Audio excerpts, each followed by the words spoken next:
السلام علیکم۔ اگر جماعت کی نماز میں امام صاحب کا وضو ٹوٹ جائے گا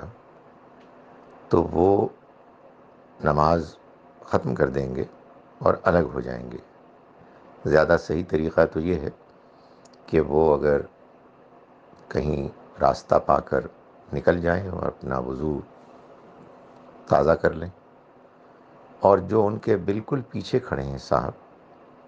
وہ آگے آ کے نماز کو وہیں سے شروع کر دیں جہاں سے کہ نماز امام صاحب نے چھوڑی۔ ہمارے یہاں چونکہ اس طرح کے واقعات بہت کم ہوتے ہیں، اس لیے لوگوں کو اس کا علم نہیں ہے، لیکن اس کا پریکٹیکل طریقہ یہی ہے، اور اس بارے میں انڈرسٹینڈنگ ہونی چاہیے۔ اور اس لیے خاص طور پر اس بات کا اہتمام پہلے تو کم از کم کیا جاتا تھا کہ جو لوگ امام صاحب کے بالکل پیچھے کھڑے ہوں،